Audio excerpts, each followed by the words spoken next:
Introduction. Addiction यानी किसी भी चीज की लत, फिर चाहे वो अच्छी हो या बुरी, हमारी जिंदगी का एक अहम हिस्सा है। पर कई बार हम ये नहीं समझ पाते हैं कि किसी भी चीज की लत लगना हमारे लिए सही नहीं है। ऐसा इसलिए क्योंकि हमारी लत हमें अपनों से दूर तो करती ही है, साथ ही हमें शारीरिक और मानसिक तौर पर कमजोर भी कर देती है। दोस्तों, आपने कई तरह के एडिक्शंस के बारे में सुना होगा। उसमें से ही एक एडिक्शन है पोर्न एडिक्शन। जब लोग ये एडमिट करते हैं कि वो पोर्न एडिक्टेड हैं, तो संभावना ज्यादा रहती है कि वो बाकी पोर्न की तुलना में इंटरनेट पोर्न से ज्यादा एडिक्टेड हैं। ऑनलाइन पोर्न को हम इंटरनेट के बाजार में मिलने वाला ड्रग भी कह सकते हैं। आज इंटरनेट की सुविधा सबके पास मौजूद है और यही वजह है कि पोर्नोग्राफी एडिक्शन इतना ज्यादा बढ़ गया है। क्योंकि सबको पता है इंटरनेट बहुत ज्यादा अमाउंट में लोगों के पास पोर्नोग्राफी पहुंचाता है, और वो भी ग्राफिक कंटेंट के साथ। ऐसा समझ लीजिए कि पोर्न एक ऐसी मूवी है, मैगजीन या बिलबोर्ड है जो एक इंसान के ऊपर नेगेटिव इफेक्ट्स फैलाती है। ये कभी कभी इंसान को अंदर से पूरी तरह शर्मिंदगी, निराशा और डिप्रेशन से इस कदर भर देती है कि या तो उसे ट्रीटमेंट का सहारा लेना पड़ता है या फिर रिहेबिलिटेशन का। अमेरिका में ऐसा देखा गया है कि ज्यादातर डिवोर्स का कारण ऑनलाइन पोर्नोग्राफी होती है। वहां के 6 से 10% लोग पोर्न एडिक्टेड की गिनती में आते हैं। सबसे हैरानी की बात तो यह है कि इस पोर्न के एडिक्शन ने बच्चों तक को नहीं छोड़ा है। कई सॉफ्टवेयर कंपनीज ने ऑब्जर्व किया है कि लगभग 45% स्कूल जाने वाले बच्चे रोज पोर्नोग्राफी से रिलेटेड स्पैम में फंसते जाते हैं। Behavioural scientist Rolf D Clemente के ऑब्जर्वेशन के मुताबिक पोर्नोग्राफी का बच्चों के इमोशनल और मेंटल डेवलपमेंट के ऊपर बहुत बुरा असर पड़ता है। बहुत ज्यादा पोर्न देखने से लोगों के अंदर एक इमोशनल बैरियर तैयार हो जाता है, जिसकी वजह से उनके प्रिय लोग भी उनसे बिछड़ने लगते हैं। अगर ध्यान से चीजों को देखें तो हम पाएंगे कि पोर्न की समस्या कोई छोटी समस्या नहीं है। इसकी वजह से महिलाओं के ऊपर हो रहे घरेलू हिंसा के केस तो अब आम बात हो गई है। इंटरनेट पोर्नोग्राफी से हो रहे हार्म के बारे में बताने के लिए और उसका समाधान देने के लिए हम आपके लिए लेकर आए हैं गैरी विल्सन की लिखी किताब योर ब्रेन ऑन पोर्न की बुक समरी। इस किताब में उन्होंने पोर्न से होने वाली कई समस्याओं को हमारे सामने ला कर रखा है, और ऐसी कई केस स्टडीज और पेशेंट्स की रिपोर्ट से वो पोर्न एडिक्ट्स की मदद करना चाहते हैं ताकि वो समाज में अपने आप को फिर से एस्टेब्लिश कर सकें। Porn addiction. शायद आपने इस बुक समरी को सुनने का फैसला इसलिए लिया होगा क्योंकि हो सकता है कि आप भी उन लोगों में शामिल हों जिन्हें पूरी दुनिया के उन हजारों पोर्न यूजर्स के बारे में जानना है और जो इसे छोड़ना चाहते हैं। या फिर हो सकता है कि आपको खुद पोर्नोग्राफी की बुरी लत लग गई हो और इसलिए आप इस ऑडियो बुक को सुन रहे हैं। ग्रे मानते हैं कि योर ब्रेन ऑन पोर्न में आपकी रुचि होने का इन दोनों में से कोई एक ही मुख्य कारण हो सकता है, बाकी की कई और वजहों में से।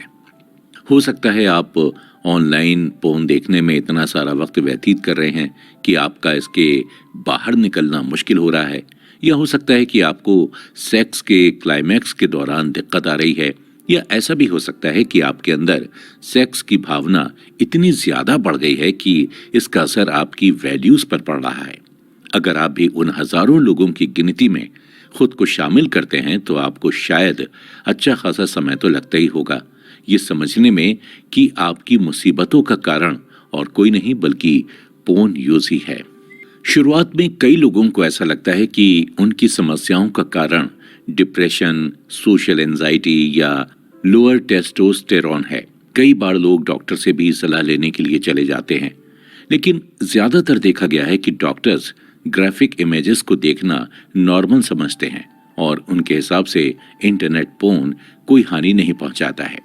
लेकिन गैरी का मानना है कि डॉक्टर के इस स्टेटमेंट का पहला हिस्सा तो सही हो सकता है, लेकिन दूसरा नहीं। आजकल के समय में हमारी यंग जनरेशन ये विश्वास रखती है कि पोर्नोग्राफी का इस्तेमाल खराब नहीं है। जो लोग इसका विरोध करते हैं, देखा गया है कि वो ज्यादातर किसी धार्मिक संस्था या सोशल कंजर्वेटिव ऑर्गेनाइजेशन के साथ जुड़े हुए होते हैं। हमें दोनों की ही बातों को सुनना चाहिए ताकि हम किसी एक सही नतीजे पर पहुंच सकें।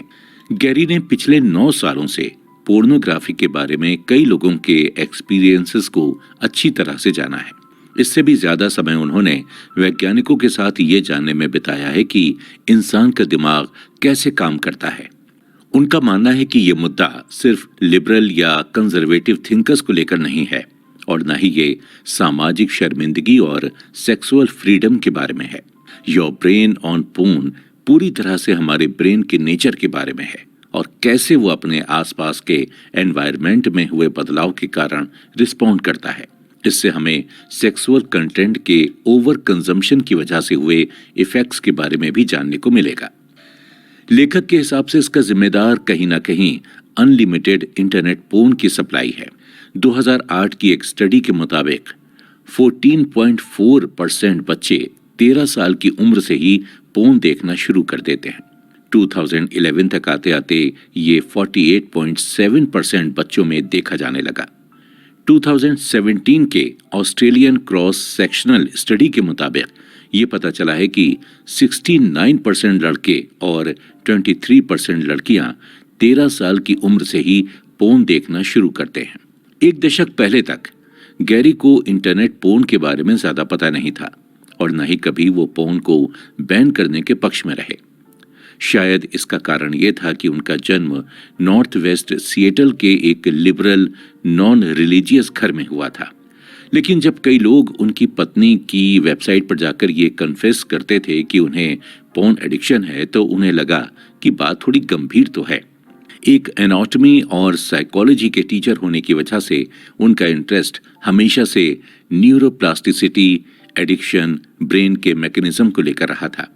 उन्होंने न्यूरोप्लास्ट, जिसे दिमाग का एपिटाइट मैकेनिज्म भी कहते हैं, उसे और अच्छे से समझने के लिए बायोलॉजिकल रिसर्च को भी ध्यान में रखा था। कई बार हमारी आदतों में आए बदलाव की वजह से हमारे ब्रेन के न्यूरोलॉजिकल बैलेंस पर असर पड़ता है। इसकी वजह से बहुत ज्यादा उत्तेजना की भावना हमारे अंदर पैदा हो सकती है और इसलिए हमें इमीडिएट सेटिस्फैक्शन की जरूरत महसूस होने लगती है। ये आपके एंजॉयमेंट और आए दिन की रिस्पॉन्सिबिलिटी में बाधा डाल सकता है और साथ ही ये हमें और ज्यादा स्टिमुलेशन ढूंढने पर मजबूर करने लगता है। इसके अलावा हमारे मूड, नजरिए और प्रायोरिटी में ऐसे बदलाव लाता है जिसकी हमें खबर तक नहीं लगती है। लेकिन साइंस की मदद से कई ऐसे लोग सामने आए जिन्होंने पोर्न से हुई तकलीफों को समझा और साइंस की मदद से ही अपने ब्रेन को रीडिजाइन किया ताकि उनकी पोर्न से जुड़ी आदतों में सुधार आ सके। उन्होंने ये जानने की कोशिश नहीं की कि पोर्न हानिकारक है या नहीं, बल्कि उन्होंने खुद इस चीज को अपनी जिंदगी से एलिमिनेट करके अपने आप में आए बदलावों को देखा। एक अच्छी बात यह है कि जो लोग इंटरनेट पोर्न की इस समस्या में फंसे हुए हैं वो इन लोगों के अनुभव से सीखकर इस प्रॉब्लम से खुद को आराम पहुंचा सकते हैं। लेकिन कई बार उनके मोटिवेशन का जरिया उनके खुद की सेक्सुअल डिसफंक्शन बन जाती है, जैसे अपने पार्टनर के प्रति अट्रैक्ट ना होना, इरेक्टाइल डिसफंक्शन या इजैकुलेशन में देर होना आदि। एक और न्यूरोलॉजिस्ट हैरी फिश के अनुसार पोर्न धीरे धीरे सेक्स को खत्म करता जा रहा है। उनके हिसाब से इंटरनेट पोर्न लोगों को उस चीज का एक्सेस दे रहा है जो चीज इंसान को कभी कभी एक ट्रीट के रूप में मिलनी चाहिए, ना कि रोज। मई 2014 के सम्माननीय मेडिकल जर्नल जामा साइकेट्री ने यह पब्लिश किया था कि आज के समय के पोर्न यूजर्स ज्यादातर उनकी सेक्सुअल रिस्पॉन्सिवनेस में गिरावट महसूस करते हैं। इस स्टडी का नाम ही था द ब्रेन ऑन पोर्न। इस जर्नल के लीड ऑथर के हिसाब से बहुत ज्यादा मात्रा में पोर्न देखने वाले यूजर्स का दिमाग धीरे धीरे सिकुड़ने लगता है।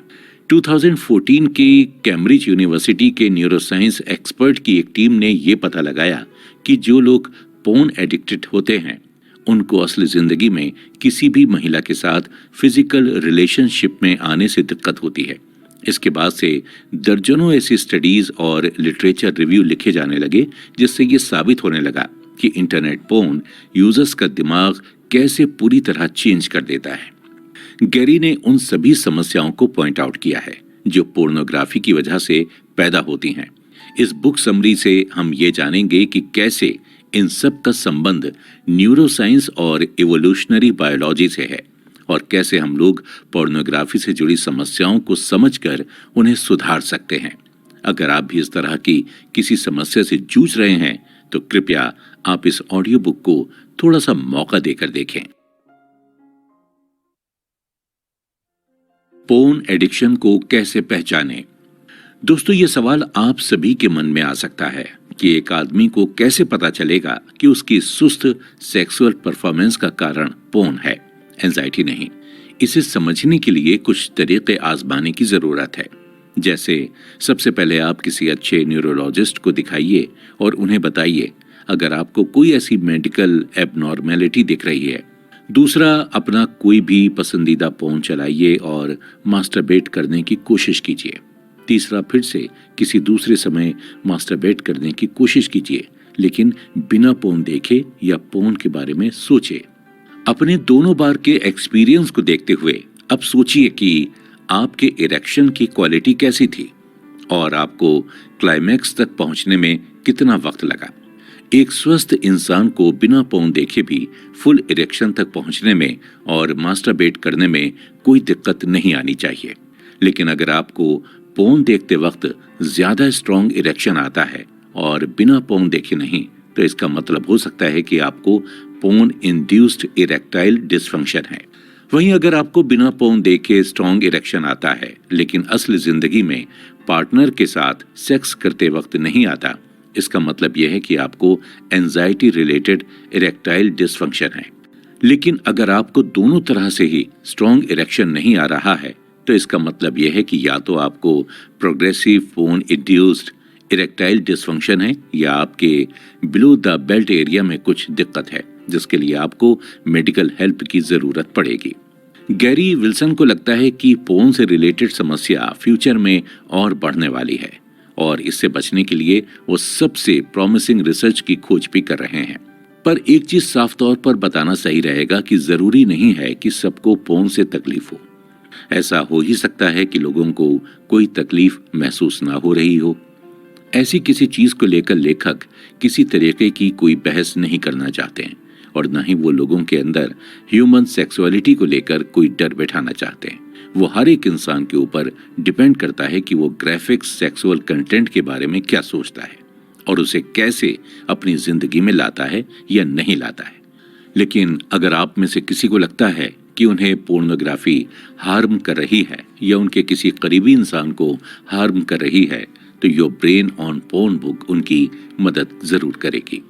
2008-9 के करीब जब इंटरनेट पर लोगों ने एक भारी संख्या में पोर्न देखना शुरू किया ही था, तब कई लोगों ने इरेक्टाइल डिसफंक्शन की समस्या बाकी लोगों के साथ शेयर की।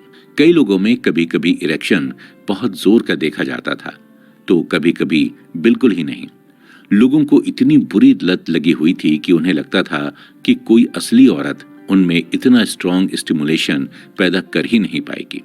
इस समय तक ना तो योर ब्रेन ऑन पोर्न आई थी और न ही नो फैप या पोर्न एडिक्शन से जुड़ा कोई ऐसा आर्टिकल या मेडिकल रिपोर्ट खुलेआम मिलती थी। इसलिए जिन लोगों को इस तरह की समस्याएं झेलनी पड़ती थीं, उन्हें लगता था कि वो इस सोसाइटी पर कलंक है और उनकी मदद कोई नहीं कर सकता है। कई लोगों ने इसी डर के चक्कर में कभी अपना इलाज ही नहीं कराया। दोस्तों, अब हम बात करेंगे एक ऐसे इंसान के बारे में जिसने अपनी इस बुरी लत को पहचाना और उससे निकलने की कोशिश की और उसमें कामयाब भी हुआ। एक ऑनलाइन पोर्न यूजर जिसका ऑनलाइन यूजर नेम reddit/nofap था, इस समस्या से जूझ चुका है। रेडिट की ये समस्या उसके प्यूबर्टी में ही शुरू हो गई थी। उसके पूरे शरीर पर इसने अपना बुरा प्रभाव छोड़ा था। एक समय के बाद रेडिट को ऐसा लगने लगा था कि वो इस सोसाइटी का एक हारा हुआ इंसान है।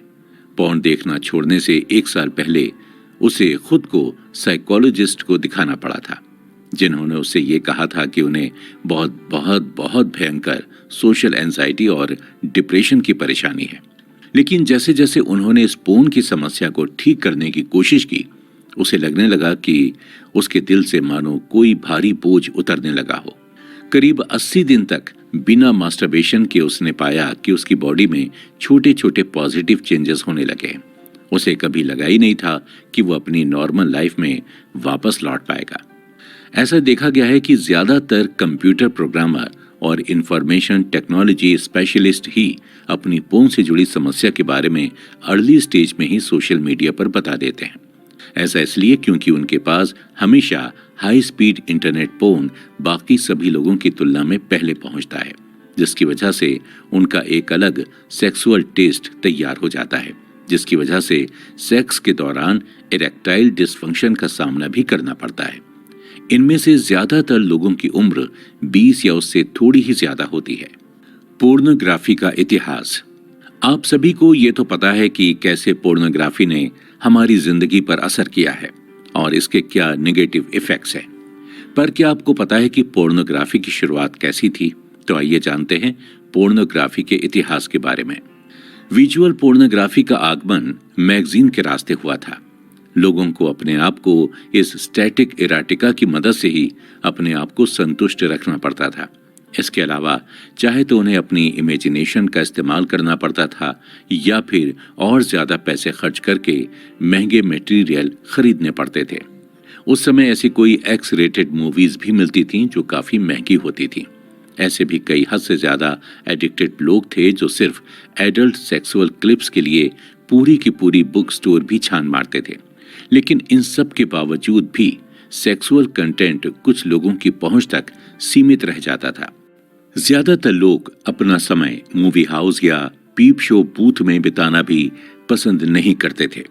इसके बाद एंट्री होती है वीडियो रेंटल्स और लेट नाइट केबल चैनल वालों की। ये मीडिया लोगों के स्टैटिक पोर्न से ज्यादा दिलचस्प होती थी।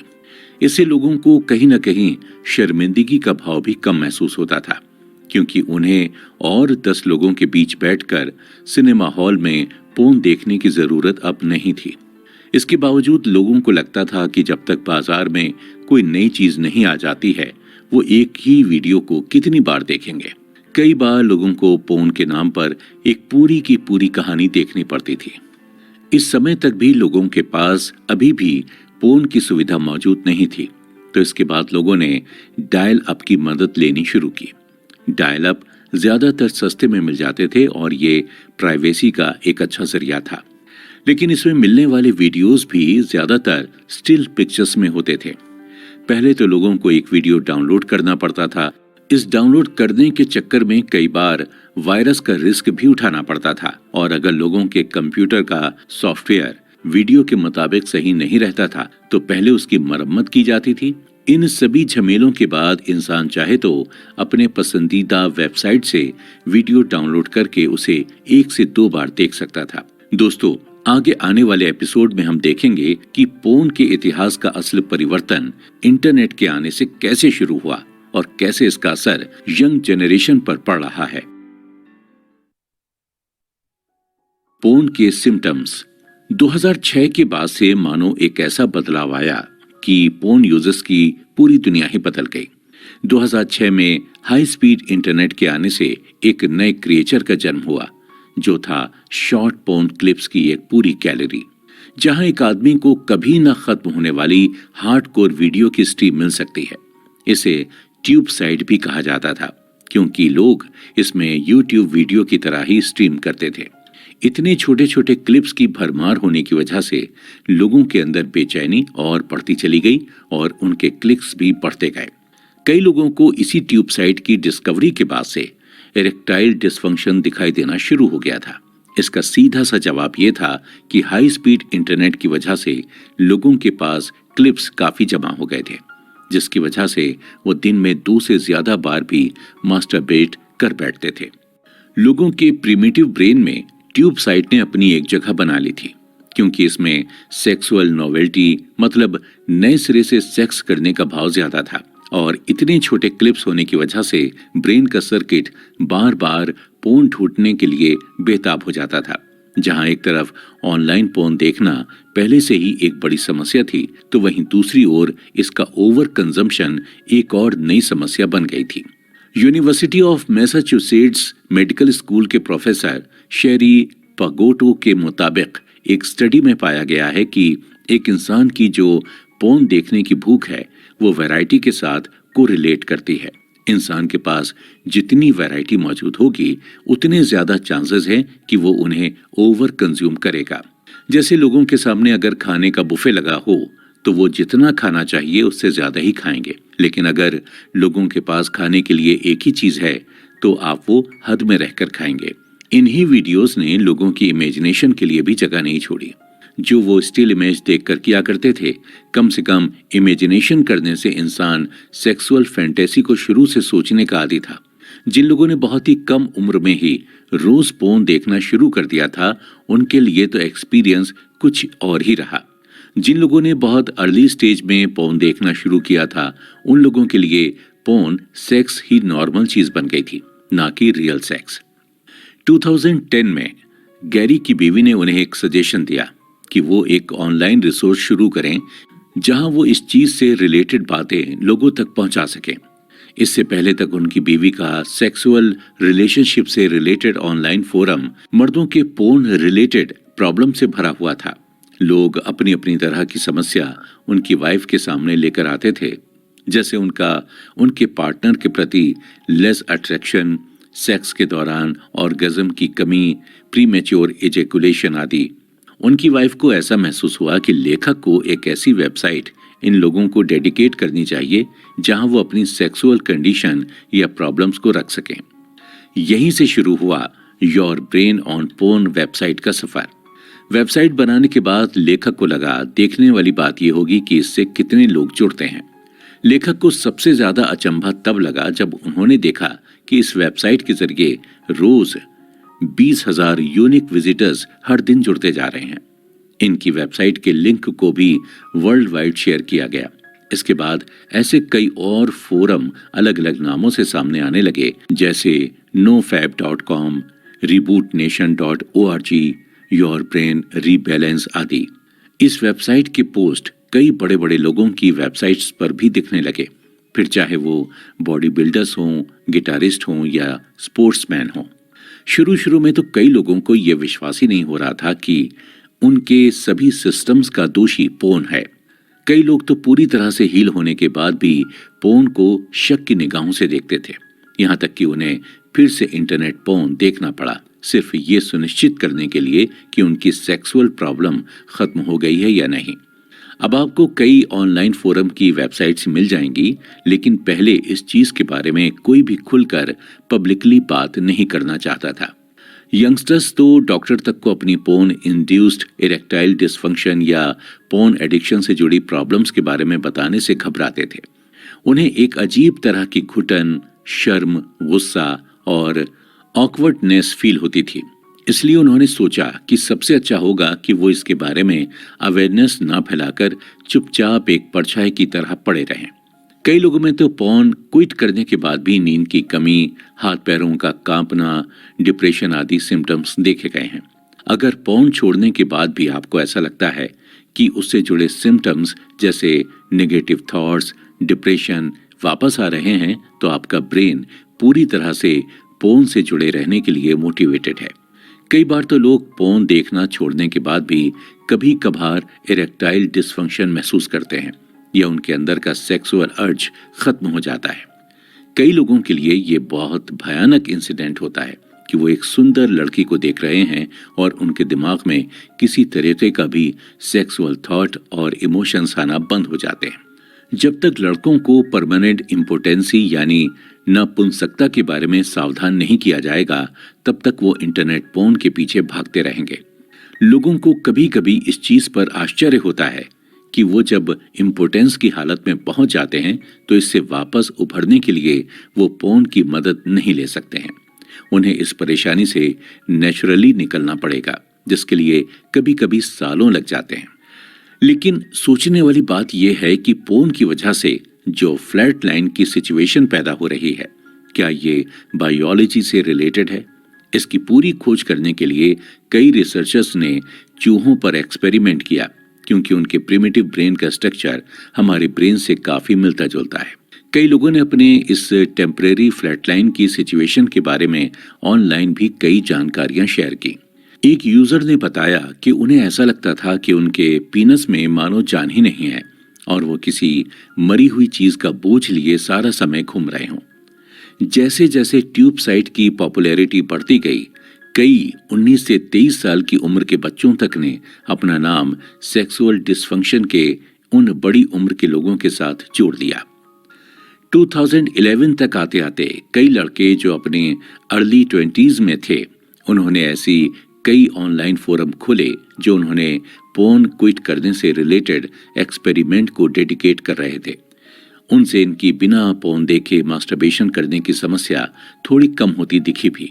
उनका इस ऑनलाइन फोरम को बनाने के पीछे का मकसद ही अपने ब्रेन को ऐसे रीसेट करना था कि उसे इंटरनेट इराटिका के ओवर सिमुलेशन से बचाया जा सके।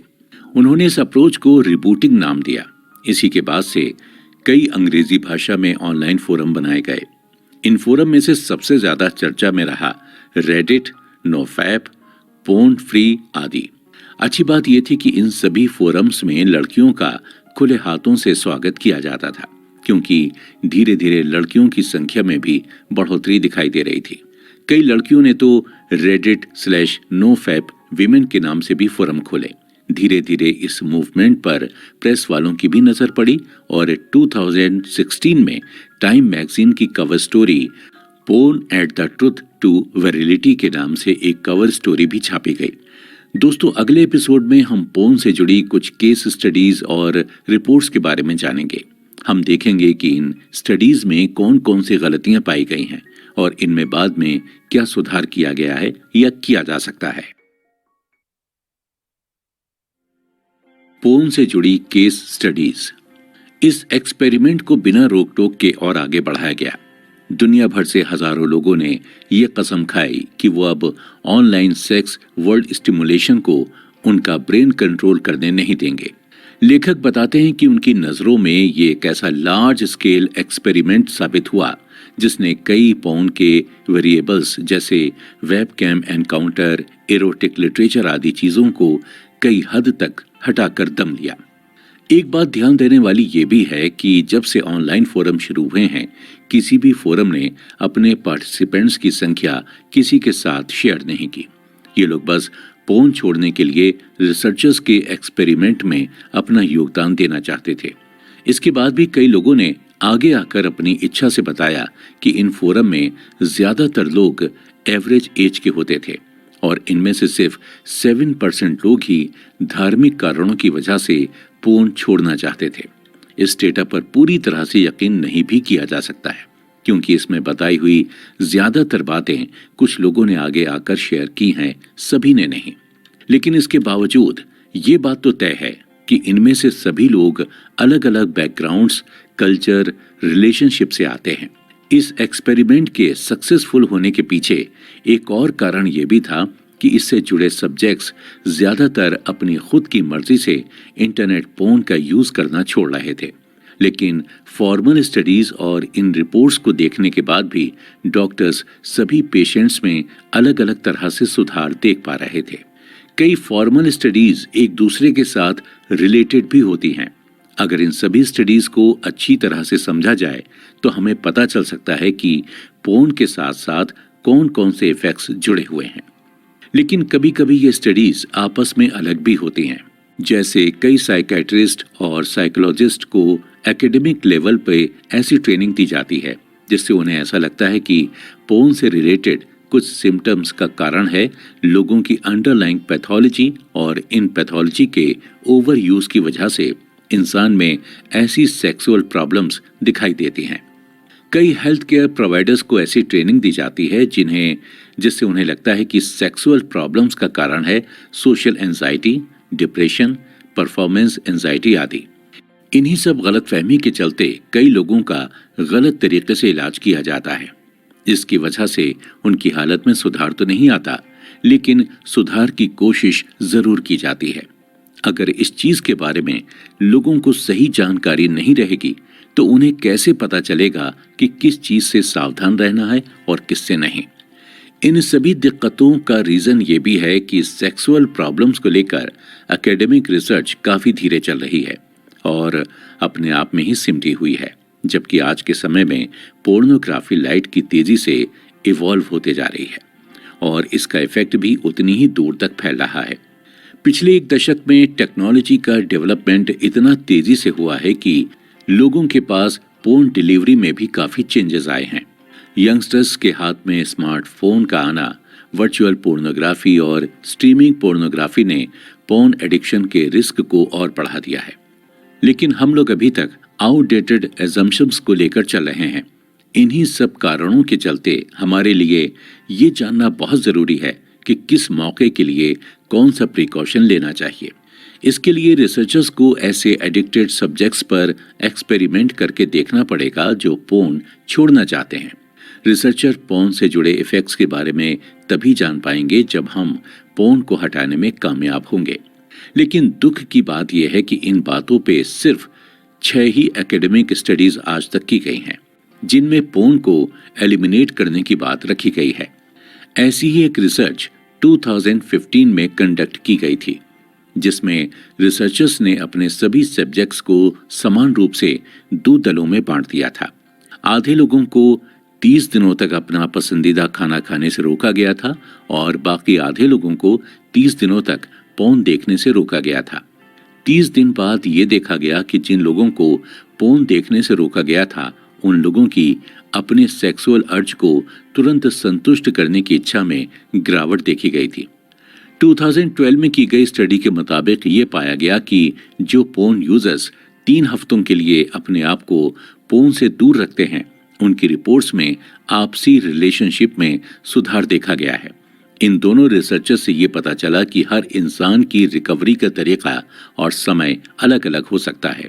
किसी को 30 दिन लग सकते हैं और किसी को 3 हफ्ते तक। एक इजरायली केस स्टडी में पाया गया कि एक आदमी जो अपने पार्टनर के प्रति लो सेक्सुअल डिजायर से गुजर रहा था, ट्रीटमेंट की तलाश में इस इजरायली डॉक्टर के पास गया था। उसे एक्सपेरिमेंट के तौर पर 6 हफ्तों तक पोर्न और मास्टरबेशन से दूर रहने को कहा गया। तकरीबन 8 महीने बाद उसकी हालत में थोड़ा बहुत सुधार देखा गया और उसकी कैजुअल सेक्स को लेकर डिजायर में भी वृद्धि देखी गई।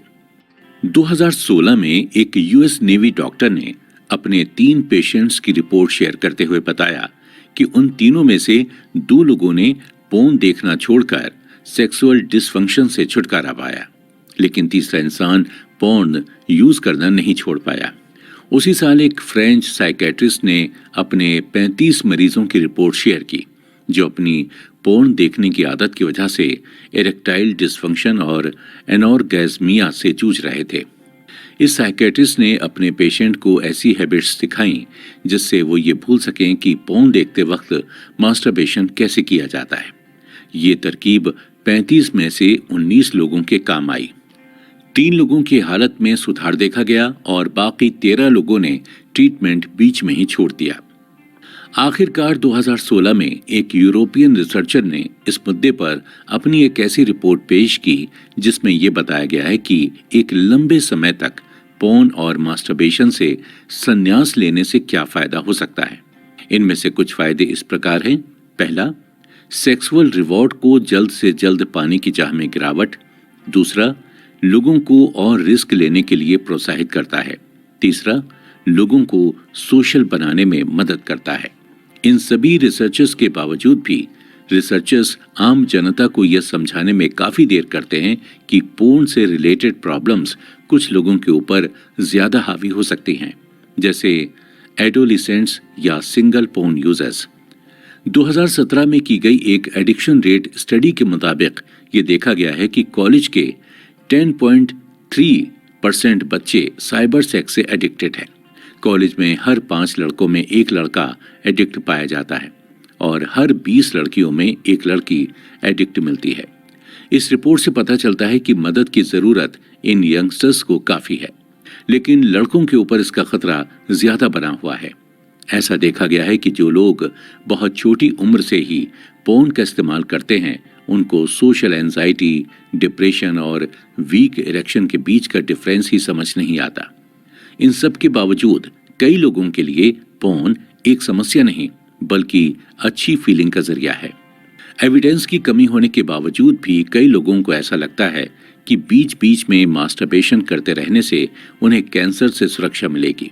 कई लोगों को तो ऐसा भी लगता है कि अगर वो पोर्न के एंड में मास्टरबेट करते हैं तो उनके स्वास्थ्य के साथ सब कुछ सही है।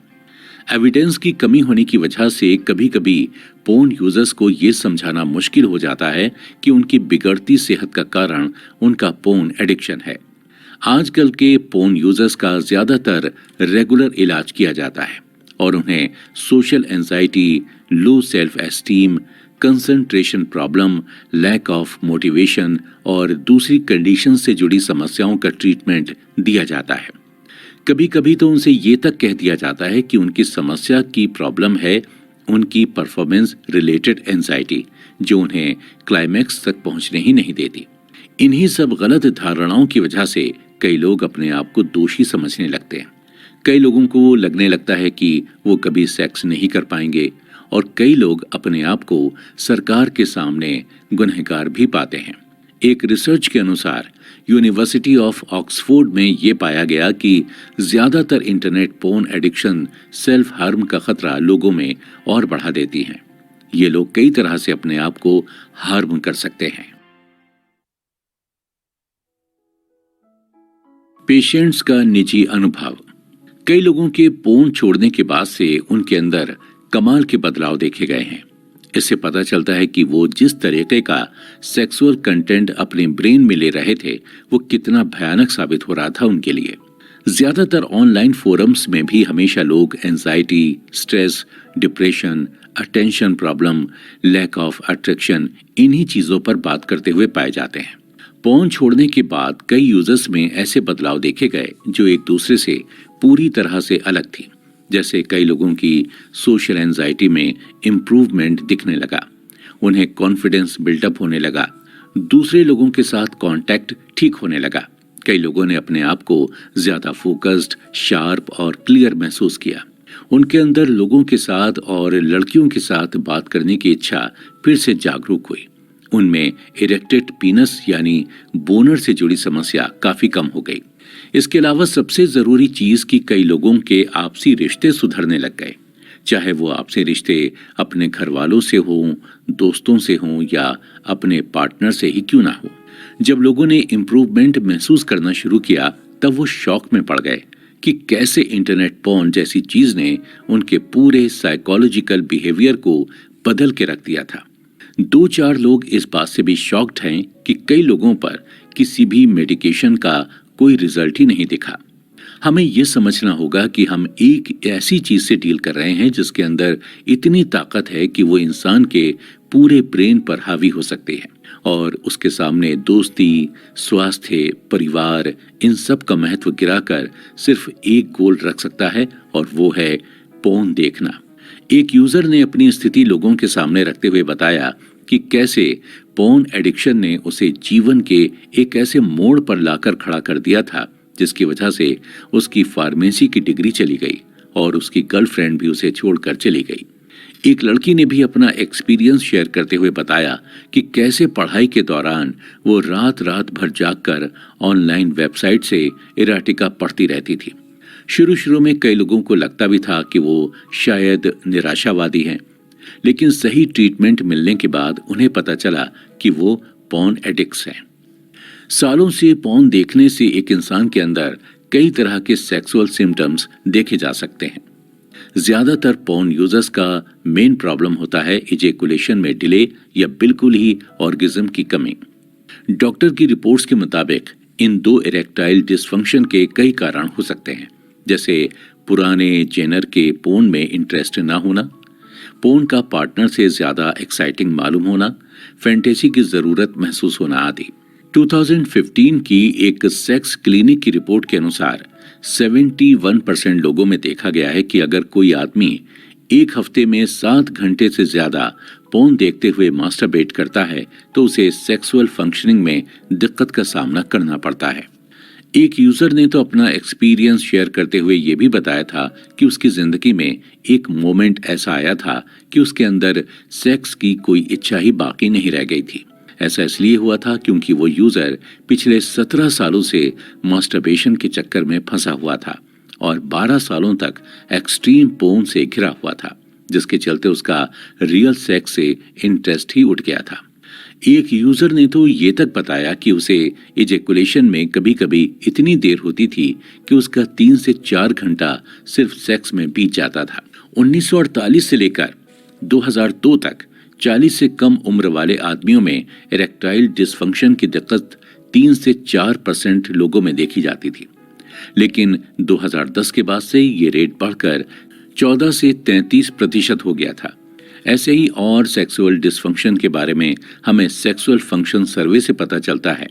ये एक ऐसी ग्लोबल स्टडी है जो पॉपुलेशन के सेक्सुअल एटीट्यूड और बिहेवियर को रिकॉर्ड करती है। इस रिपोर्ट के अनुसार ये पता चलता है कि यंग जनरेशन के मुकाबले बुजुर्गों में इरेक्टाइल डिसफंक्शन का रेट ज्यादा हाई होता है। इसके बावजूद भी 2001-2002 की रिपोर्ट में यूरोप के 14 से 28% 40 से कम उम्र वाले लोगों में इरेक्टाइल डिसफंक्शन की दिक्कत दिखाई दी थी। इन सभी तथ्यों को अगर समझा जाए तो हम पाएंगे कि कम उम्र के लड़कों को अपने पार्टनर के साथ सेक्स करने में ज्यादा दिक्कत आती है। 2016 के कैनेडियन सेक्सोलॉजिस्ट की एक स्टडी में यह पाया गया कि कम उम्र के लड़कों में सेक्सुअल फंक्शन की दिक्कत एडल्ट लड़कों से ज्यादा देखी गई। ऐसा पाया गया है कि 16 से 21 साल के बीच में जितने भी लड़के आते हैं उनमें से 78.6% लड़कों को पार्टनर के साथ सेक्सुअल एक्टिविटी में दिक्कत आती है। इन समस्याओं में इरेक्टाइल डिसफंक्शन की समस्या 45% लोगों में कॉमन पाई गई है। डिजायर की कमी 46% लोगों में पाई गई और ऑर्गेज्म में दिक्कत 24% के साथ देखी गई है। आश्चर्य की बात यह भी है कि महिलाओं की भी सेक्सुअल प्रॉब्लम्स कुछ कम नहीं है। 47.9% महिलाओं ने यह रिपोर्ट किया है कि उन्हें सेक्स करते वक्त काफी दर्द से गुजरना पड़ता है। 2014 में एक ब्रिटिश सेक्सोलॉजिस्ट ने यंग जनरेशन की सेक्सुअल प्रॉब्लम हो जाने का जिम्मा अपने ऊपर उठाया, जिनमें उन्होंने ज्यादातर ऐसे सब्जेक्ट चुने जो 18 से 16 साल की उम्र के बीच के थे। जो रिपोर्ट डॉक्टर के सामने आई वो चिंता में डालने वाली थी। कई लड़कियों ने ये कंफर्म किया कि एनल सेक्स काफी दर्दनाक और रिस्की हो सकता है। दूसरी ओर लड़कों में इर्रेगुलर पीनस से जुड़ी प्रॉब्लम्स और ब्लू सेक्सुअल डिजायर काफी ज्यादा मात्रा में देखी गई। डॉक्टर को जितना ये रेटिंग्स देखकर झटका लगा, उससे ज्यादा अचंभा उन्हें ये देखकर हुआ कि इनमें से किसी भी सब्जेक्ट ने इंटरनेट पोर्न का नाम भी मेंशन नहीं किया था, इसे अपनी हालत का जिम्मेदार ठहराने के लिए। पिछले कुछ सालों में रिसर्चर्स ने पाया है कि यंग जनरेशन में इरेक्टाइल डिसफंक्शन और लो लिबिडो का कारण पोर्न के अलावा और भी कई हो सकते हैं, जैसे आजकल की बिगड़ी हुई अनहेल्दी लाइफस्टाइल। इस लाइफस्टाइल के अंदर कई चीजें ऐसी आ जाती हैं जैसे पुअर डाइट की वजह से मोटापा, स्मोकिंग, ड्रिंकिंग आदि। यूएस में 20 से 40 साल की उम्र वाले लोगों में ओबेसिटी का रेट पिछले 9 सालों में 4% बढ़ गया है। इन सब के बावजूद स्मोकिंग और ड्रग्स का रेट 2011 तक आते आते फिर भी कुछ कम हुआ है। कई लोग बढ़ते हुए डिप्रेशन और एंजाइटी को इरेक्टाइल डिसफंक्शन का कारण मानते हैं, लेकिन ये बात कहां तक सच है इसकी पुष्टि नहीं हुई है। इतने सालों की खोज के बाद गैरी ने रिकवरी के पैटर्न में 2 भेद पाए हैं। इसमें तो पहले वो लोग आते हैं जिनकी हालत कुछ समय में ठीक हो जाती है, जैसे 2 से 3 हफ्ते। ऐसा हो सकता है कि उनकी कंडीशन काफी माइल्ड हो, शायद बहुत ज्यादा मास्टरबेशन के चलते या हल्की प्रॉब्लम के चलते उन्हें ठीक होने में ज्यादा वक्त नहीं लगा। दूसरे लोग वो होते हैं जिन्हें फुल रिकवरी में 2 से 6 महीने या उससे भी ज्यादा समय लग जाता है। इन लोगों के सिम्टम्स भी पहली कैटेगरी वाले लोगों से ज्यादा खराब होते हैं और इस कैटेगरी में ज्यादातर वही लोग आते हैं जिनकी उम्र अभी काफी कम है और जिन्होंने अभी अभी इंटरनेट पोर्न देखना शुरू किया है।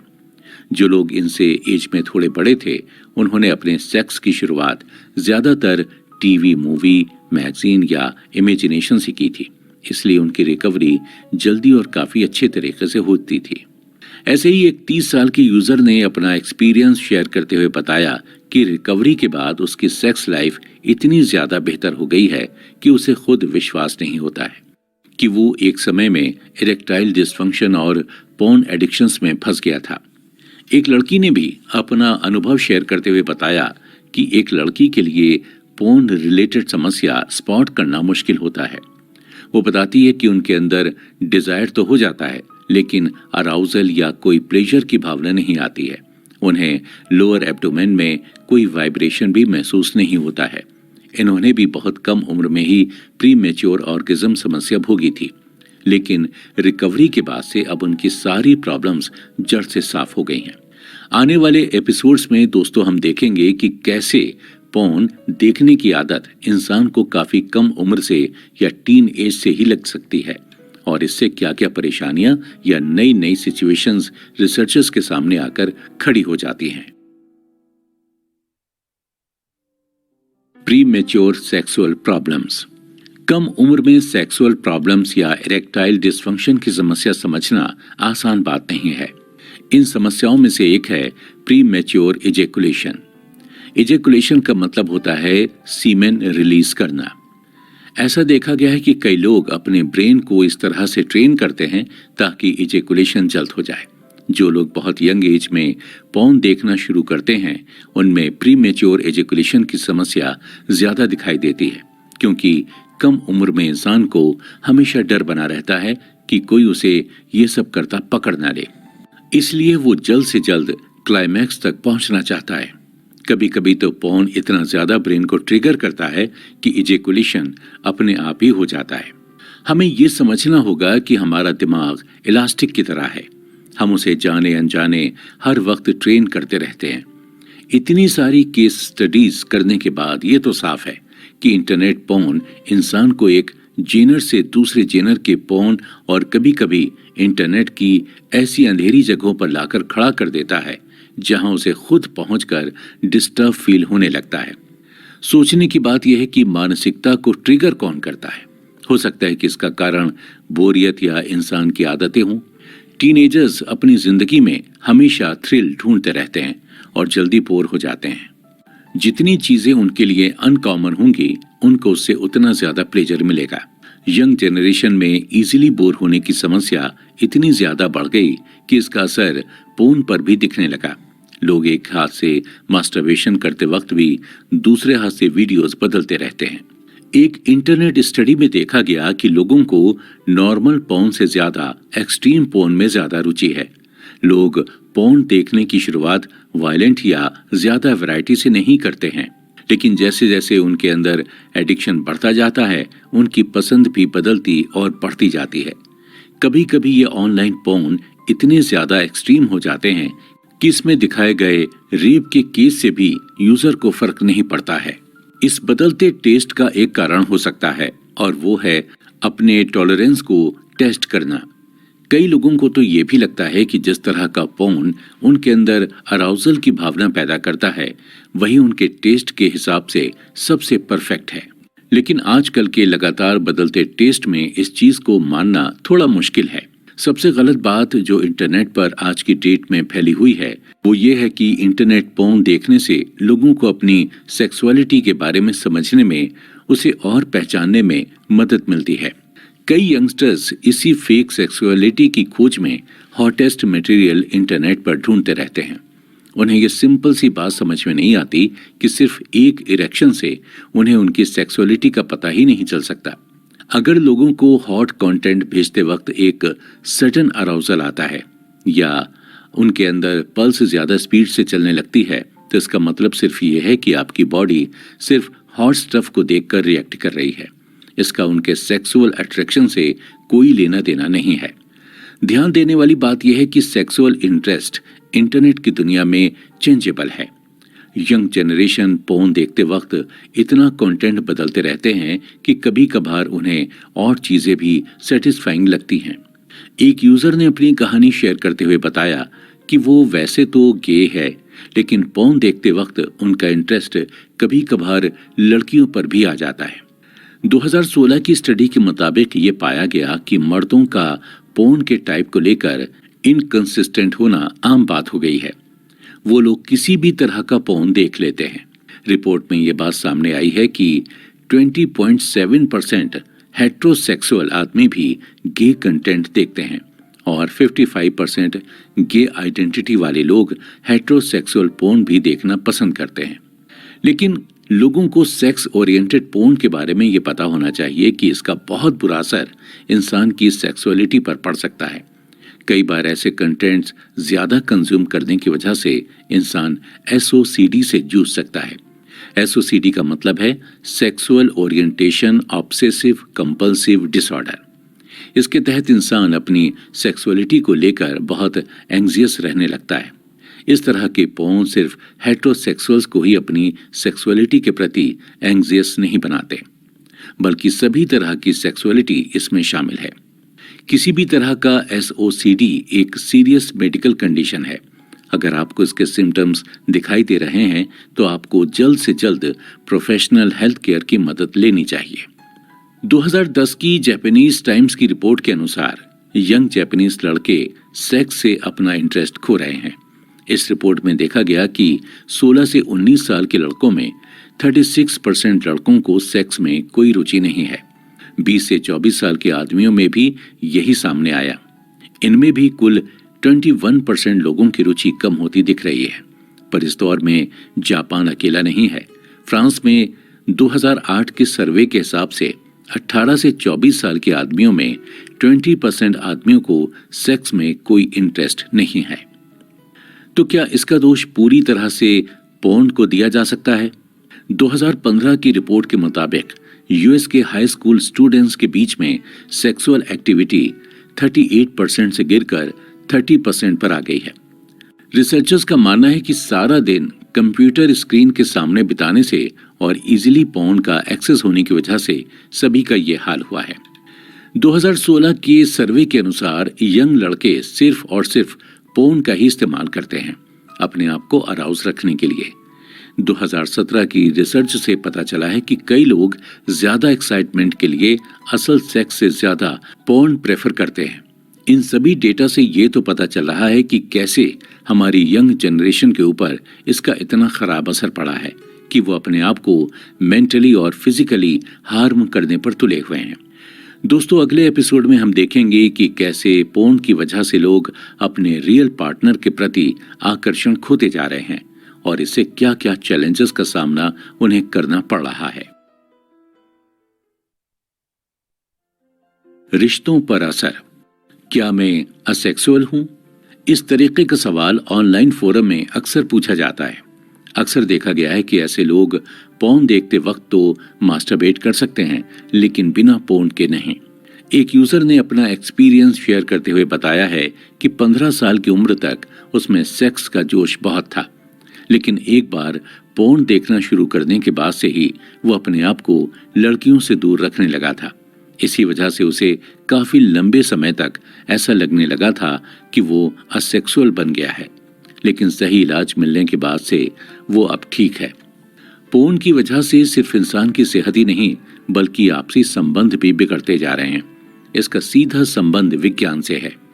पोर्न देखने के बाद इंसान के अंदर जो केमिकल स्टिमुलेशन काम करता रहता है, उससे बॉन्ड बनाने में या किसी से प्यार करने में दिक्कत आती है।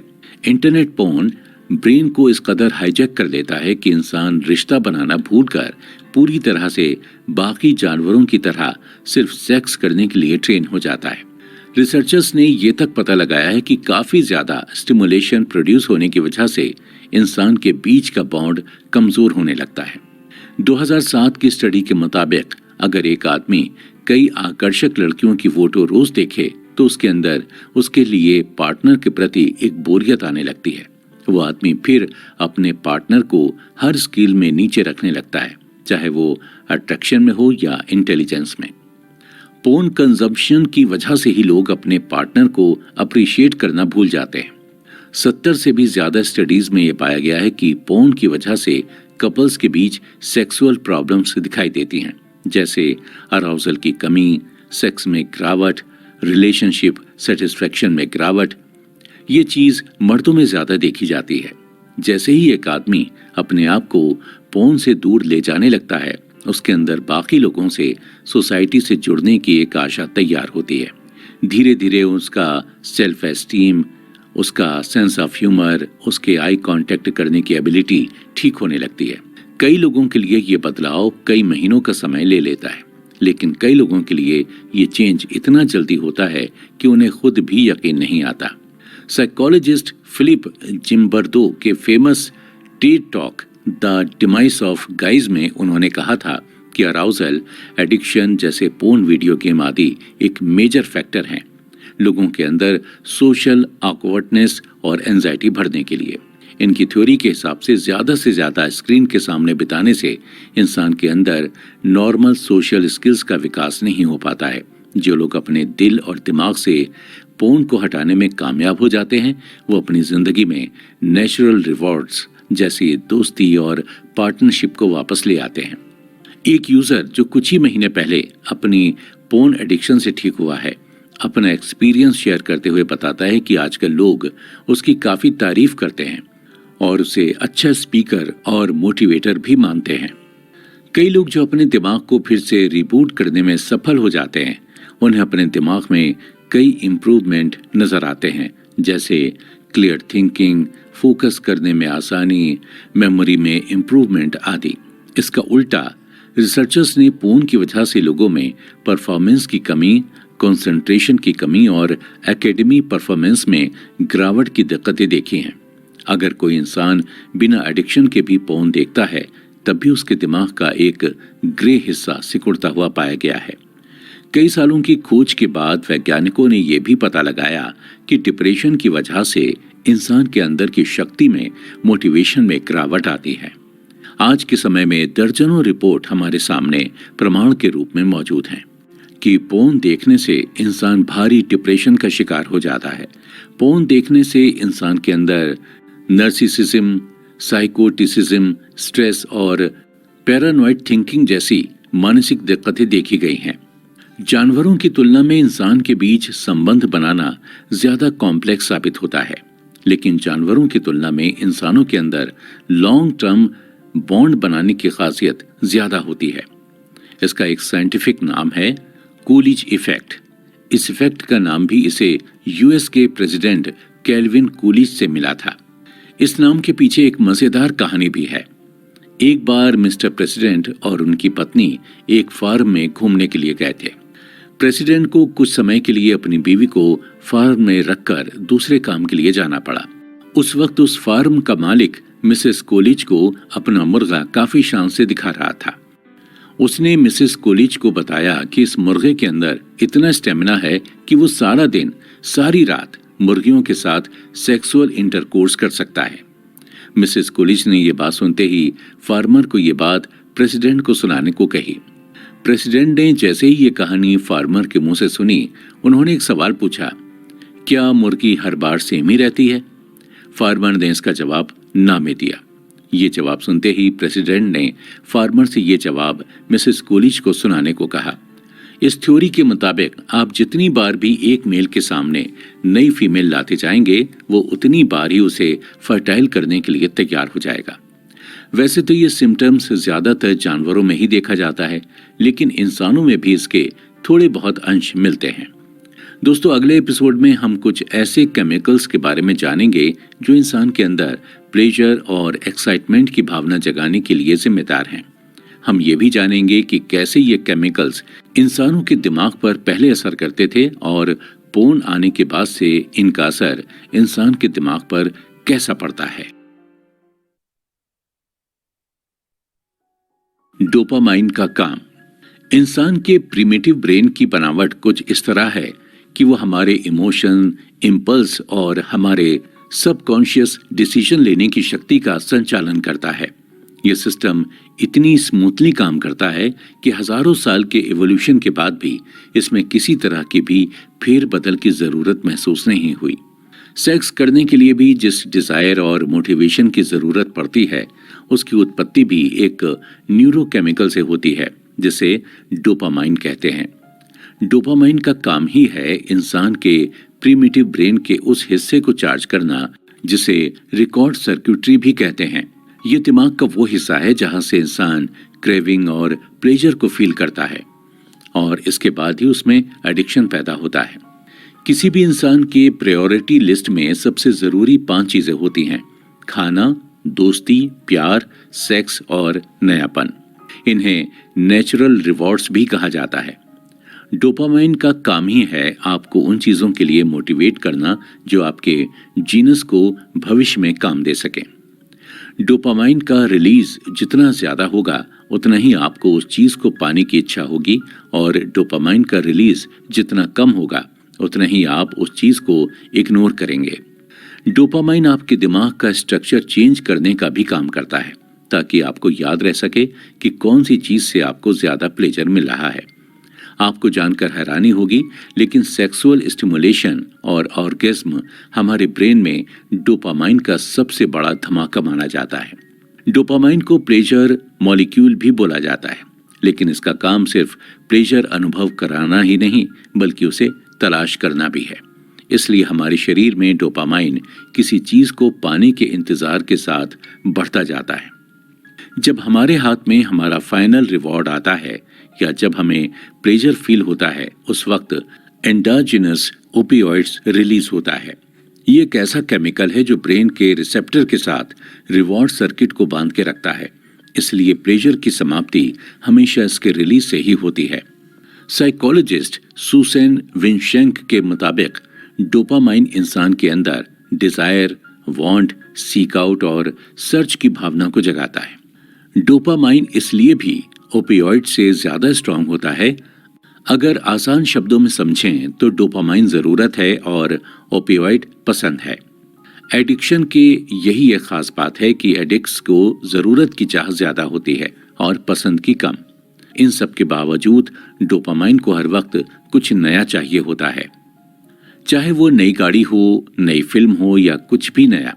इसके बारे में और अच्छी तरह से समझने के लिए जब ऑस्ट्रेलियन रिसर्चर्स ने अपने सब्जेक्ट्स को एक ही इरोटिक फिल्म कई बार दिखाई तो उनके सेक्सुअल डिजायर में एक भारी गिरावट पाई गई। यही एक वजह है कि लोगों को इंटरनेट पोर्न अपनी ओर इतना ज्यादा आकर्षित करता है, क्योंकि उन्हें पता है कि एक नई चीज उनसे बस एक क्लिक की दूरी पर है। कई पॉपुलर पोर्न ट्यूब साइट्स अपनी साइट पर हर दिन कई दर्जन अलग अलग फिल्म रिलीज करते हैं, सिर्फ इंसान के अंदर की नॉवेलिटी के लिए। डोपामाइन की एक और खास बात यह है कि ये किसी भी तरह के इमोशन या स्टिमुली की वजह से रिलीज होने लगता है और हमारे इमोशंस को अलग अलग तरह से जगाना इंटरनेट पोर्न को खूब आता है। सरप्राइज, एंजाइटी, एक्सपेक्टेशन में बाधा जैसी फीलिंग्स पोर्न हमारे अंदर कई रूप में जगाता रहता है। जैसे 13 साल के बच्चे को पोर्न देखकर जरूर पहले एंजाइटी होगी। जैसे जैसे समय बीतता जाता है एक पोर्न एडिक्ट का दिमाग एंजाइटी और रिस्क की फीलिंग को सेक्सुअल अराउजल समझने की भी गलती कर बैठता है। अगर वैज्ञानिक भाषा में कहें तो पोर्न काफी हद तक साइंटिस्ट के लिए सुपर नॉर्मल स्टिमुली है। सुपर नॉर्मल स्टिमुली और कुछ नहीं बस नॉर्मल स्टिमुली का एक्सेजरेटेड वर्जन है। इसका काम है उन चीजों की क्वालिटी को और निखारना जो हमें अच्छी लगती हैं। जब आप अपने लिए एक ऐसी सिचुएशन क्रिएट करते हैं और उसे अपनी टॉप प्रायोरिटी बनाते हैं तो इसका मतलब यह है कि आपके दिमाग ने पहले ही डोपामाइन के साथ मिलकर एक कमाल का रिवॉर्ड पेश किया होगा। इसी वजह से तो पोर्न मेडिसिन के सामने रियल पार्टनर का कोई कंपटीशन ही नहीं है।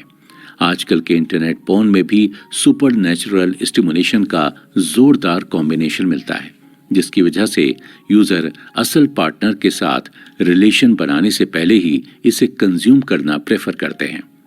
यूजर जब चाहे किसी भी मास्टरबेशन सेशन के बीच में एक क्लिक की मदद से अपने अंदर एक नया बूस्ट जगा सकता है।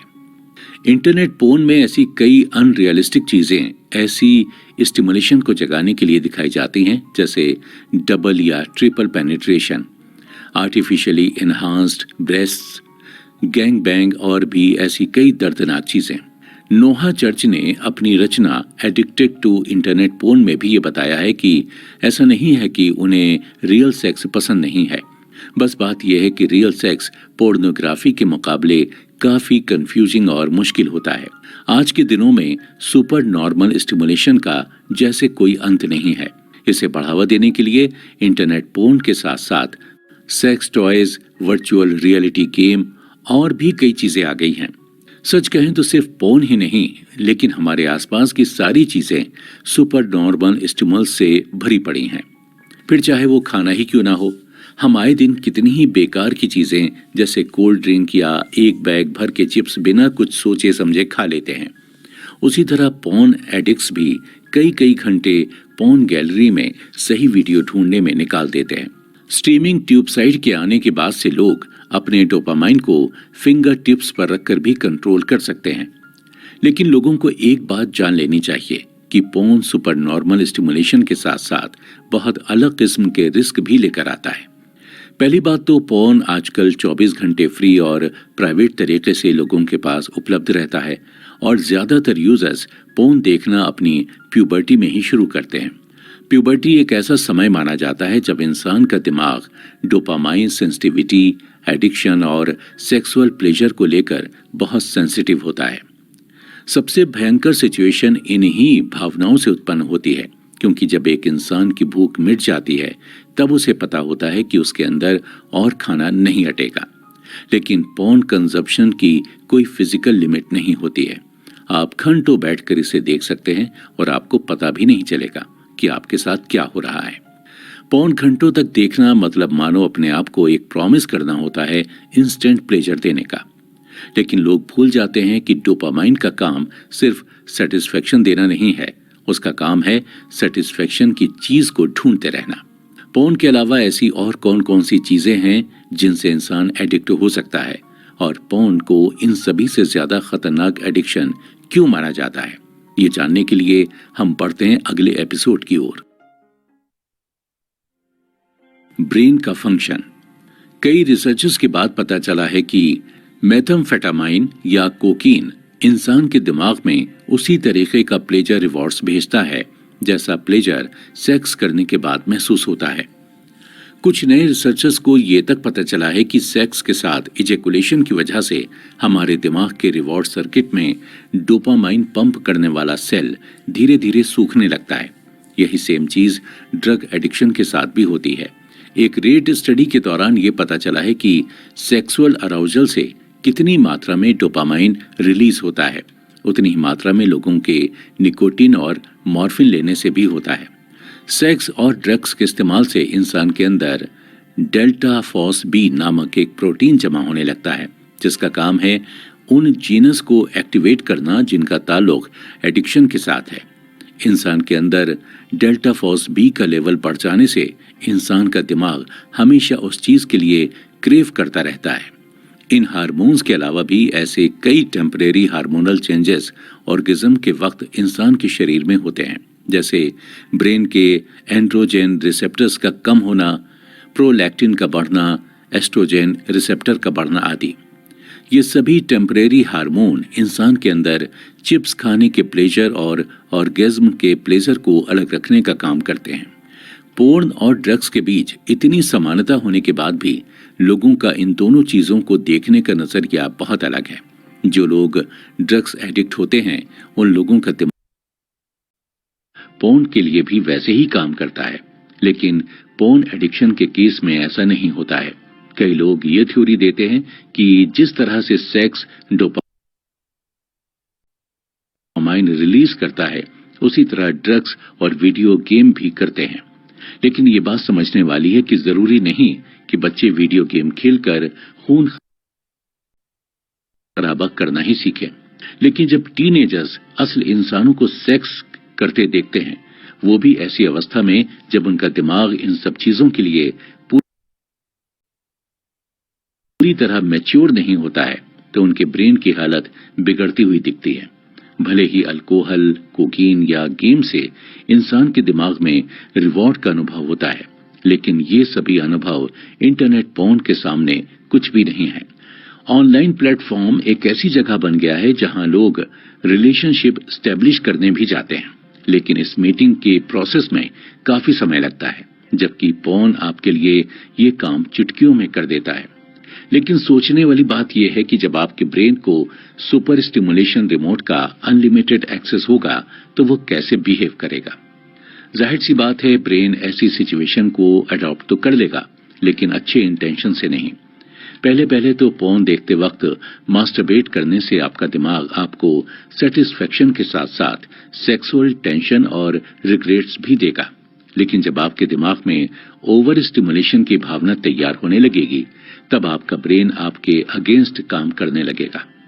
जैसा कि आपको पता है कि जिस तरह ड्रग्स लेना और सेक्सुअल अराउजल कहीं न कहीं एक ही तरह से इंसान के सिस्टम में रिवॉर्ड की फीलिंग ट्रिगर करता है, उसी तरह सेक्सुअल कंडीशनिंग और ड्रग्स लेने की इच्छा दोनों एक ही तरह के ब्रेन चेंजेस इन्वॉल्व करते हैं, जिसे हम सेंसिटाइजेशन भी कहते हैं।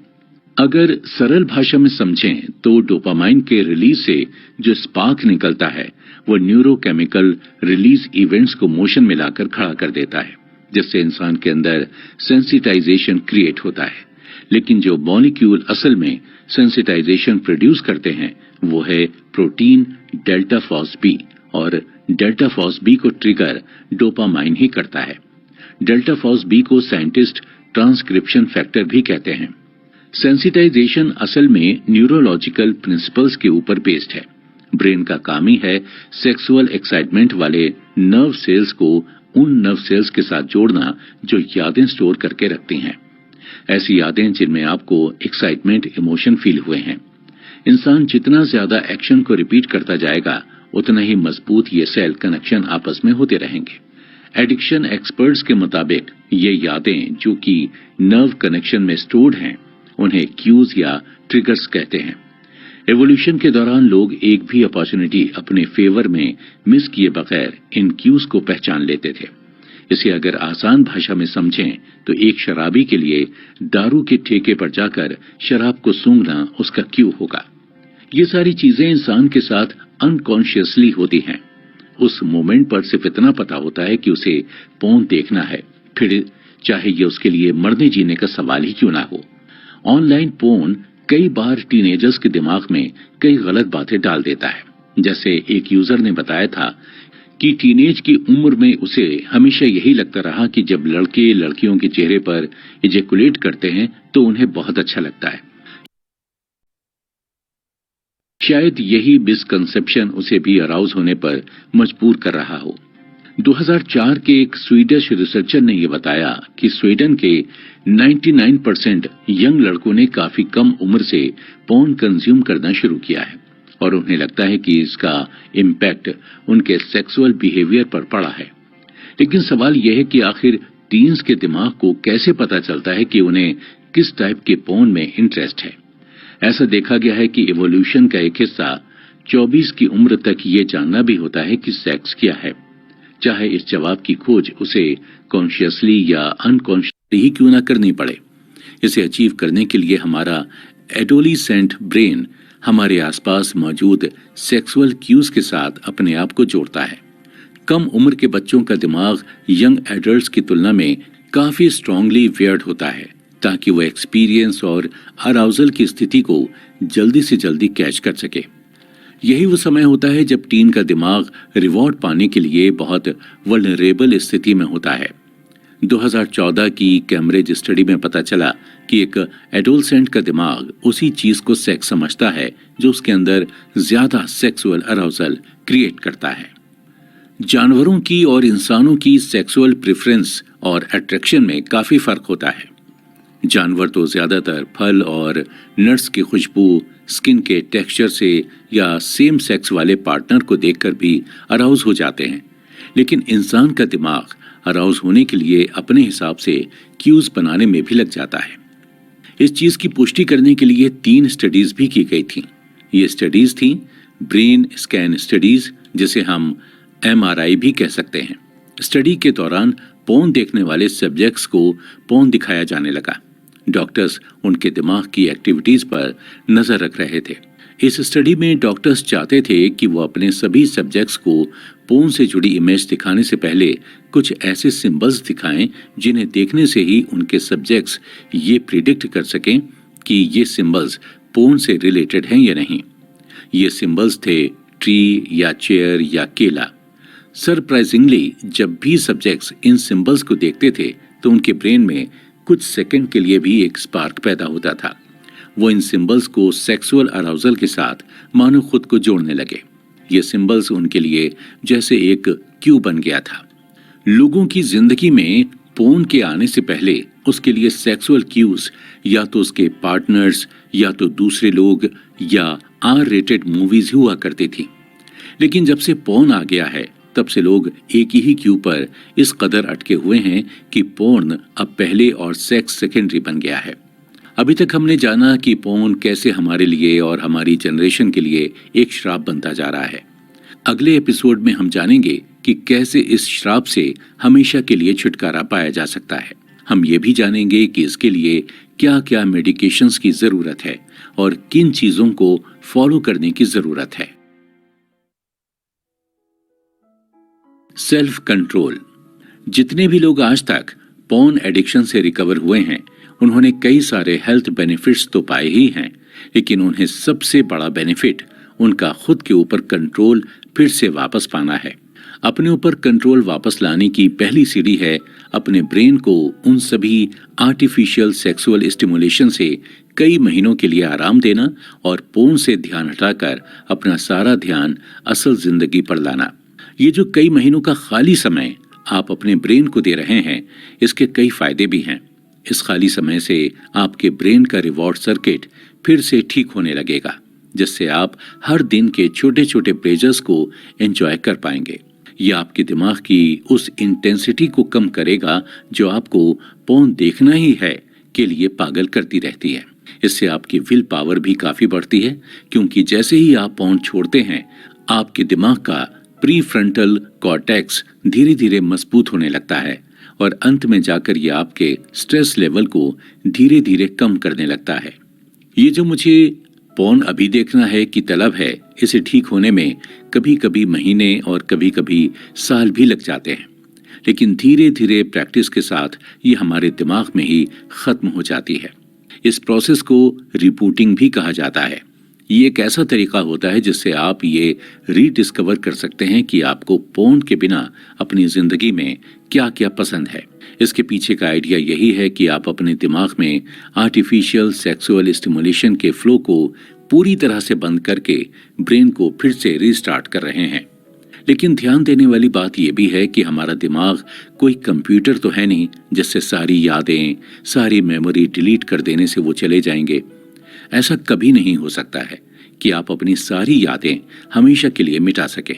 लेकिन फिर भी कई लोग अपनी पोर्न रिलेटेड समस्याओं के समाधान के लिए अपने ब्रेन को पोर्न से ही रेस्ट देते हैं। इस चीज को अचीव करने के लिए एक लंबे प्रोसेस से होकर गुजरना पड़ता है, क्योंकि पोर्न एडिक्शन से रिलेटेड जितनी भी प्रॉब्लमेटिक बिहेवियर या सिम्टम्स हैं वो सब एक तरह से हमारे ब्रेन से जुड़ चुके हैं। पोर्न रिलेटेड आदतों को बदलने के लिए हमें इन बिहेवियर को बदलना होगा ताकि हमारे ब्रेन का स्ट्रक्चर भी बदल सके। ब्रेन के फंक्शन में चेंजेस करने से कई बार देखा गया है कि हमारी जिंदगी में भी चेंजेस आ जाते हैं। एक इंसान के दिमाग को रिबूट करने के कई तरीके हैं। रिबूटर्स ने ये डिस्कवर किया है कि फेसबुक, डेटिंग ऐप और इरोटिक सर्वे साइट्स में इमेज देखना कई हद तक पोर्न से आराम दिला सकता है। ये एकदम उसी तरह है जिस तरह एक शराबी शराब की लत छोड़ने के लिए लाइट बियर का इस्तेमाल करता है। इसकी मदद से आप अपने ब्रेन को वही स्टिमुलेशन दे पाएंगे जिससे आपका ब्रेन फैमिलियर है, पर बिना किसी पोर्न के हार्म के। अभी आपका मेन गोल यही है कि बिना मोबाइल स्क्रीन के असल इंसान के साथ कैसे प्लेजर की खोज की जा सकती है और कैसे आप प्यार और जिंदगी के लिए अपनी भूख वापस ला सकते हैं।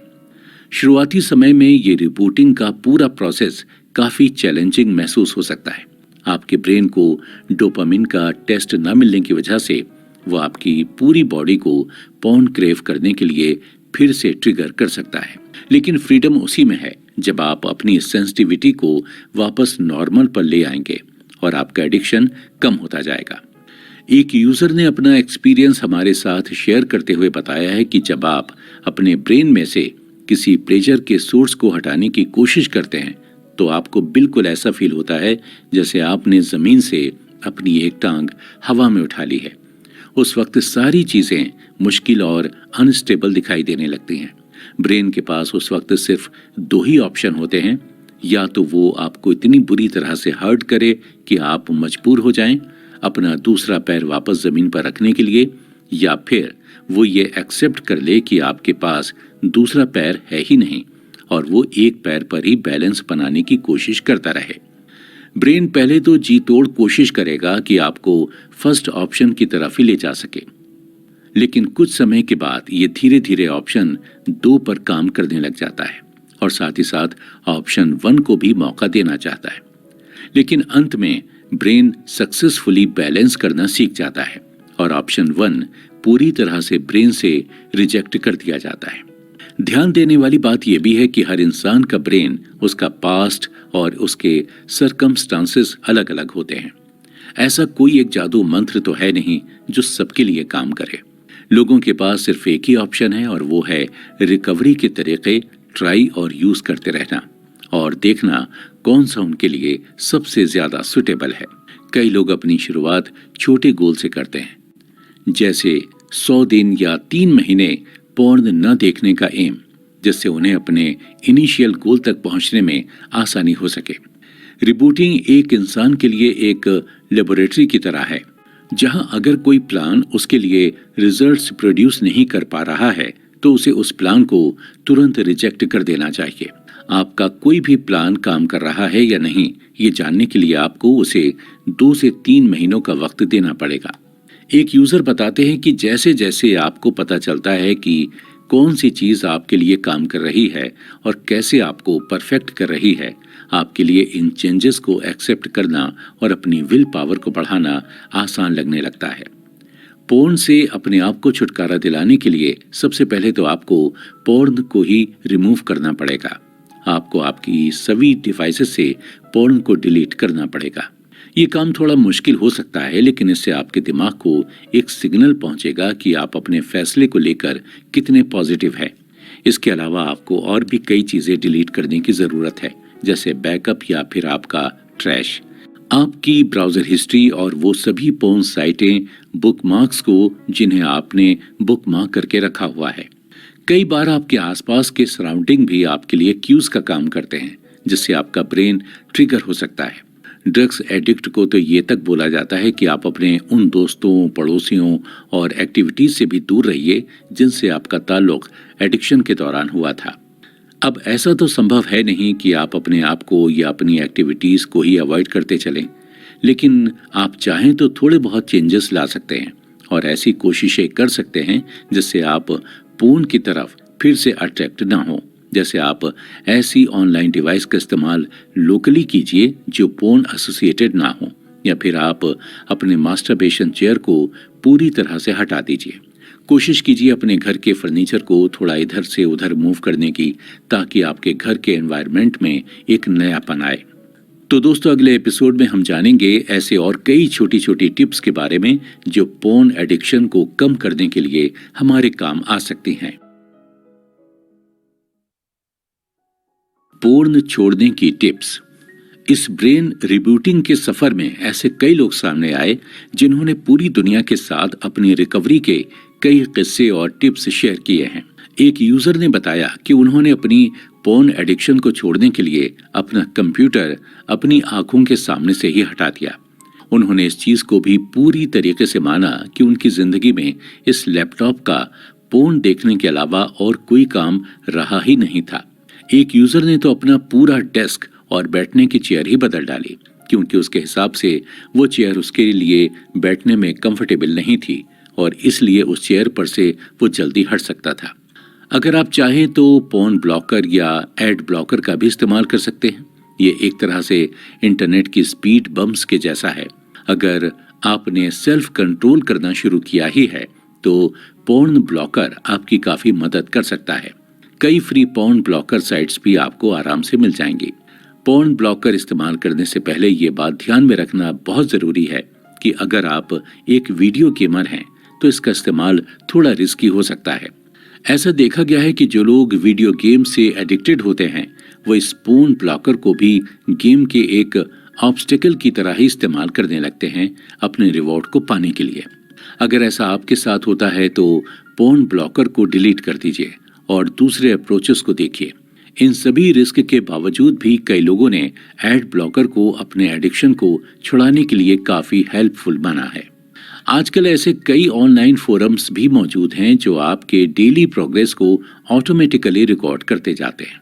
कई लोगों को ये देखने में काफी सेटिस्फाइंग लगता है कि उन्होंने अपने आप में कितना सुधार लाए हैं, लेकिन इसके कुछ नुकसान भी हैं।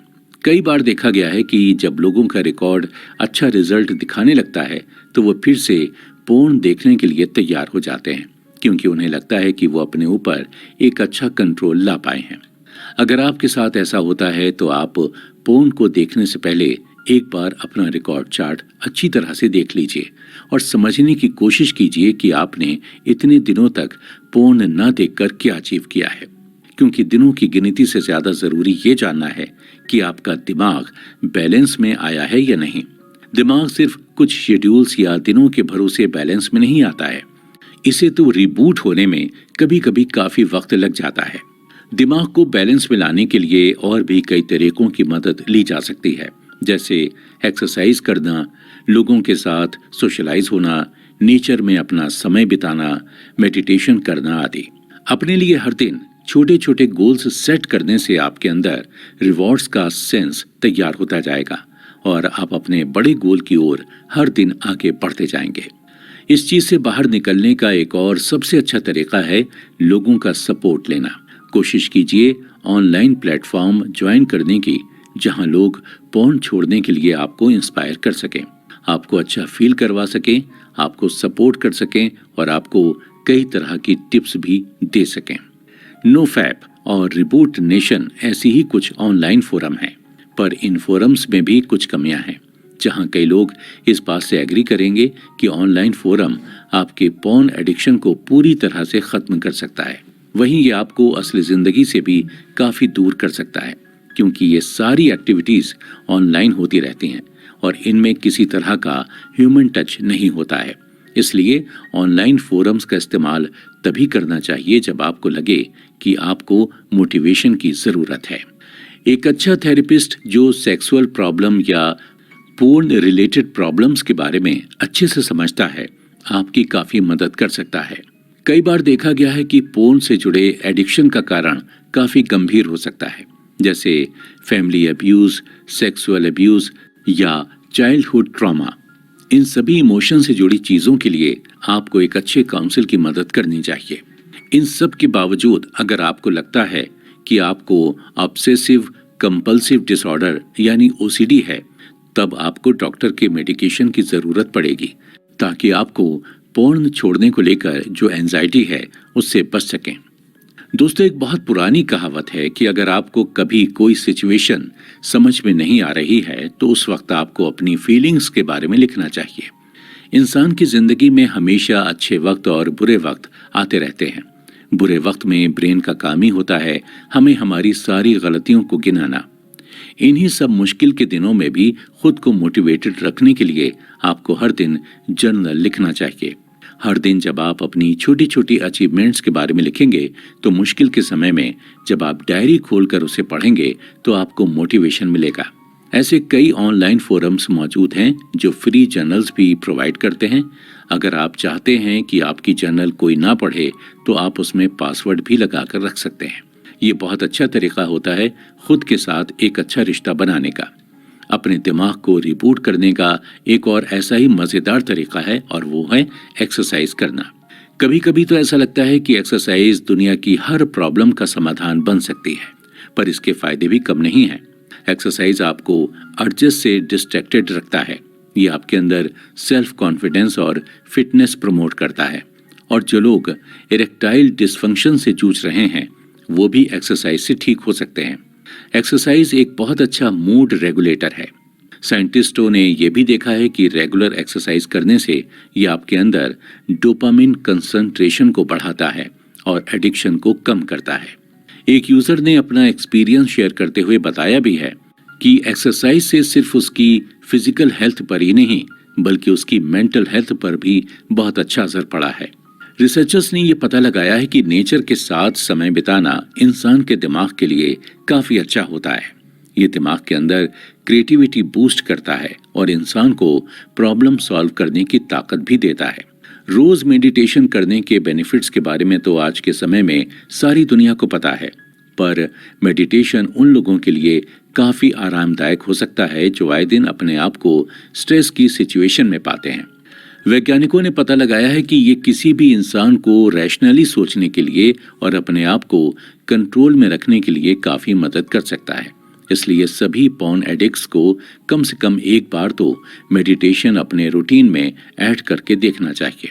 ऐसा देखा गया है कि जो लोग अपने आप को सक्सेसफुली रिबूट कर पाए हैं, उन्होंने अपने आप को कहीं ना कहीं पूरी तरह से एक्सेप्ट किया है और अपने आप से प्यार भी जताया है। इस पूरे सफर में उन्होंने ना तो अपने आप को शर्मिंदगी महसूस होने दी है और न ही अपने आप को बुरा भला कहा है।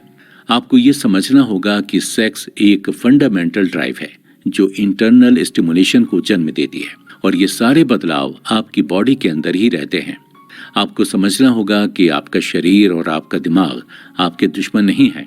आप उससे उसी तरह पेश आएं जैसे आप अपने दोस्तों से पेश आते हैं जब उन्हें मदद की जरूरत होती है, क्योंकि अगर आप अपने आप से प्यार नहीं जताएंगे तो कौन जताएगा। इन सभी चीजों के अलावा भी ऐसी कई चीजें हैं जो आप अपने शेड्यूल में ऐड कर सकते हैं, जैसे योगा, अपने आप को और क्रिएटिव बनाना, कोई हॉबी अडॉप्ट करना, लोगों के साथ और घुलना मिलना, अपने आप को मोटिवेटेड और इंस्पायर्ड रखना आदि। इन सभी अच्छी चीजों को अपनी जिंदगी में लाने से पहले आपको ये ध्यान में रखना होगा कि ऐसा जरूरी नहीं है कि इनमें से सारी चीजें आपके लिए काम करें। आप इनमें से अगर कोई भी आदत चुनते हैं तो आपके अनुरूप आपके लिए सही है तो वही काफी होगा। कई लोग ये सवाल लाकर खड़ा कर देते हैं कि उन्हें कैसे पता चलेगा कि वो फिर से नॉर्मल पोजीशन पर आ गए हैं या नहीं। इसका जवाब ढूंढना ज्यादा मुश्किल नहीं है, क्योंकि जैसे ही आपका पोर्न एडिक्शन घटता जाएगा वैसे ही आपकी सेक्स रिलेटेड समस्याएं भी कम होती जाएंगी। आप देखेंगे कि आपकी इरेक्टाइल डिस्फंक्शन की प्रॉब्लम खत्म हो गई होगी। आपका इंटरेस्ट असल लोगों में आने लगा होगा। आप अच्छी तरह से ऑर्गेज्म एंजॉय कर पा रहे होंगे और आपके अंदर खुद को लेकर कोई शर्म भी नहीं होगी। बस इस पूरे प्रोसेस के दौरान एक चीज ध्यान में रखने की जरूरत है कि आपकी सिचुएशन ठीक हो सकती है। कंक्लूजन। दोस्तों, इस पूरे सफर के दौरान हमने ऐसी कई नई बातें सीखी जिनके बारे में शायद हम इतने सालों से अनजान बैठे हुए थे। हमने जाना कि पोर्न एडिक्शन नाम की भी कोई चीज होती है और वो एक इंसान के लिए कितनी जहरीली होती है। हमने जाना कि पोर्न कैसे किसी भी इंसान को, चाहे वो जवान हो या बूढ़ा, मर्द हो या औरत, सभी को मेंटली और फिजिकली पैरालाइज करके छोड़ देती है। लेकिन योर ब्रेन ऑन पोर्न की मदद से हमने विषय को और गहराई से जाना। हमने जाना कि कैसे इसका संबंध हमारे दिमाग के साथ जुड़ जाता है, कैसे पोर्न लोगों की जिंदगी का एक हिस्सा बन जाता है, एक ऐसा हिस्सा जो बाकी सभी जरूरतों को हटाकर इंसान को अंदर से खोखला बना सकता है। पर अंत तक हमने ये सीखा कि इसे कभी न ठीक होने वाली बीमारी या शर्मिंदगी के रूप में नहीं देखना चाहिए। ऐसे कई हजारों लाखों लोग हैं जो इस समस्या से निकलकर घर पर वापस आए हैं और जिन्होंने एक नई जिंदगी की शुरुआत भी की है। ये भी देखा गया है कि ऐसे लोग सेक्सुअल प्रॉब्लम्स को पार करके अपनी जिंदगी को नए सिरे से शुरू करते हैं और उनके अंदर जीने की एक और नई उमंग और एक और नई एनर्जी भी पैदा होती है। दोस्तों, आशा है योर ब्रेन ऑन पोर्न की बुक समरी से आपने काफी कुछ सीखा और समझा होगा। ऐसे ही और भी नई और दिलचस्प किताबों पर चर्चा का हिस्सा बनने के लिए आप जुड़े रहिए हमारे साथ और सुनते रहिए